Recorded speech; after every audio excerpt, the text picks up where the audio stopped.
Welcome back for episode number 8.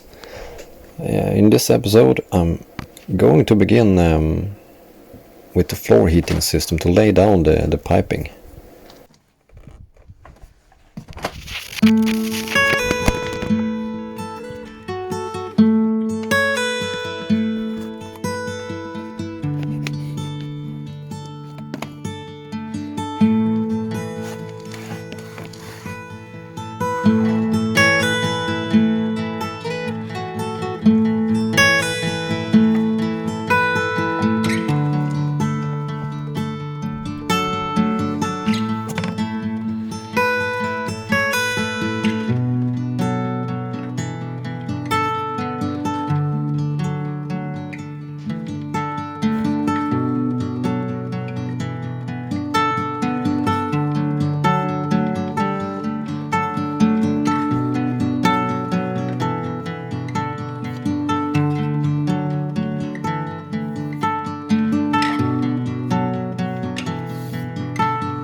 now we're prepared for the floor heating system to come through here under the wall, and it's going to start the first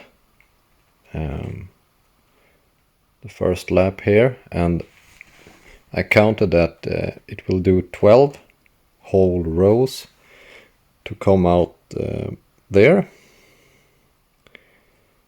and just go under the wall here. And here I pulled out 10 meters of extra hose, so I got some material to drag, because the system will be mounted behind this wall in the next room later on. So I will need this complete to reach all the way, and I will do the same here when I put down the whole floor heating system. I will add roll out 10 more meters and attach to this wall, so it's ready for putting down in the floor.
Here I will have to cut off this joist a little bit, just so I can get the hose to pass by, because it's pretty tight here.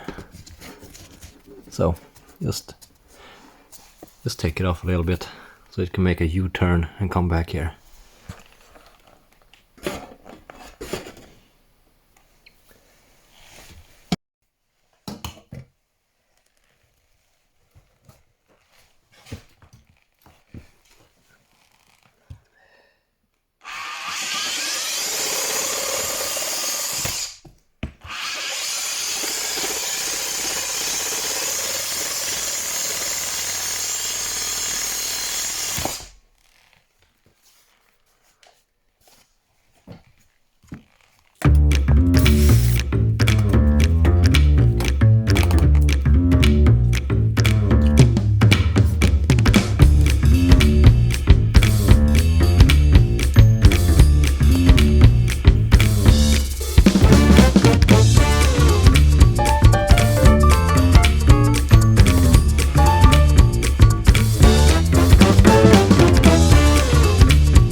So the first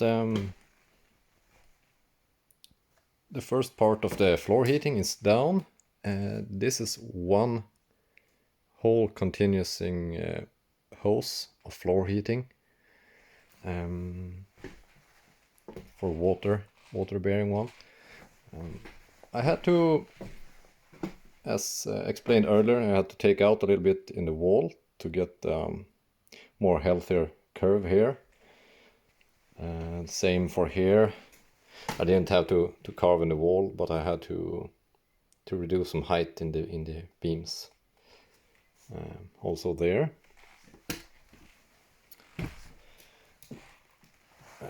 And yeah, here as well. Since we have a old beam going here, it was put down to reduce some stress and forces on the floor joists, since the previous owners had put up a load-bearing wall here that gives some pressure for the roof. So I had to carve out in that one to get the floor heating system to go down. The whole piping here is, let's see, the whole reel was 501 meter from the beginning, and yeah, 422, so that is 78 meters for the first section here, but then I spared 10 meter on each side to pull it out to the box later. I'm not sure that 10 meters is what it's going to be. I might have to, hopefully I have to cut it down, but I took some extra because it can't be too short. I can't put a muff on it, and yeah, or I rather don't want to. So now I'm going to continue with the second part of it. So this bedroom is 16.5 square meters, and the walk-in closet is approximately 4 square meters. And I usually divide this floor heating systems into 10 square meters each, because if I go above that, you can feel when you walk across the room that it gets colder and colder. Of course, it's really good temperature at the beginning. It's going to come in over there, so to have maximum heat closest to the outer wall, and then it can be colder and colder closer to the last part of it. It's not noticeable, but if you keep it 10 square meters, it's not noticeable. But if you go above and let's say you take 15 or 20 square meters, you will definitely feel it. If you come into the room, it's warm and cozy, and you go over, and in the last part you can feel, oh, okay, it's just regular floor over here. So a little tips is keep it down to 10 square meters for one sling of the floor heating system, especially when working with water system like this. If you're working with the electric system, then it's no problem. Then you will have no losses. Not that kind of losses anyway.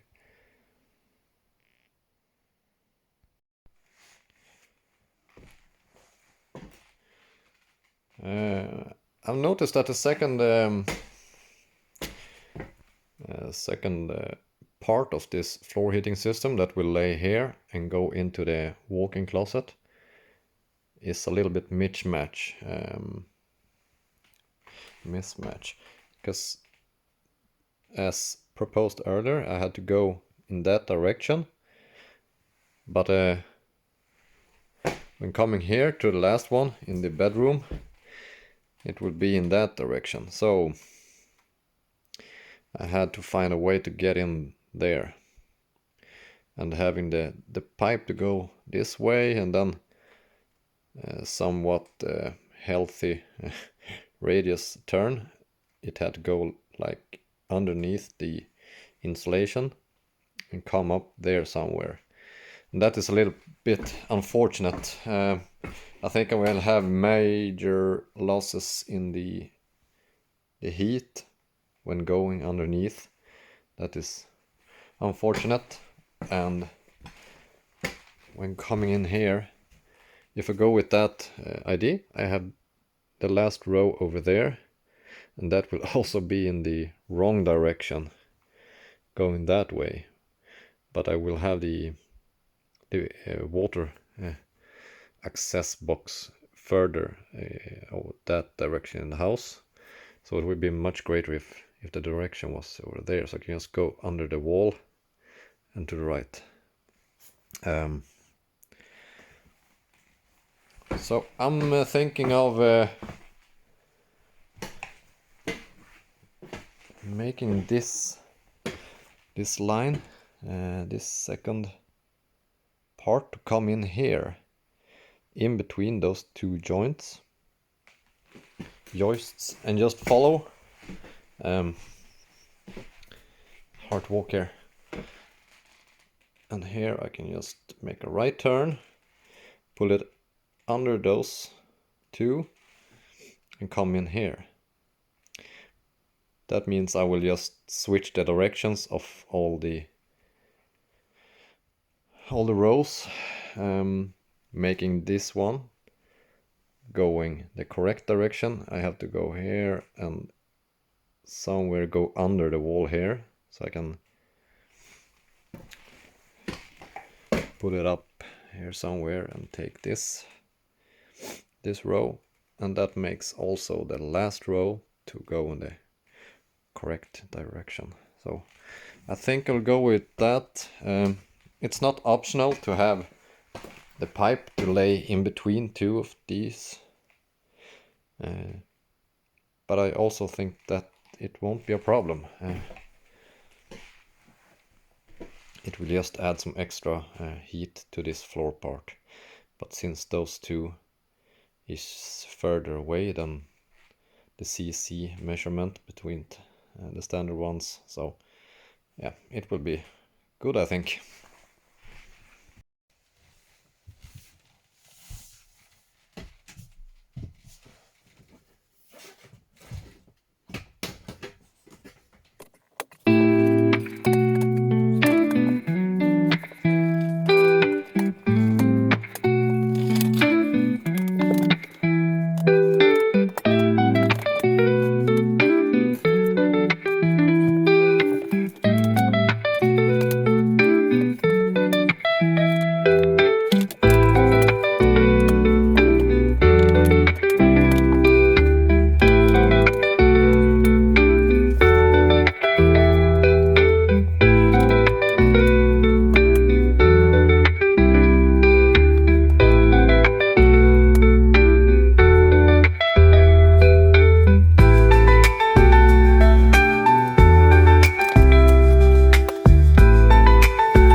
that I had to pull the hose underneath the wall, and that I should have done that the first and just pulled it through, just adding more hose to lay down here in the walk-in closet, because now I have a whole cable reel over there. So I got two options. One is to pull out all this hose, pull it back, and then go underneath, then just lay it out, or cut off the right amount of hose and just pull it through.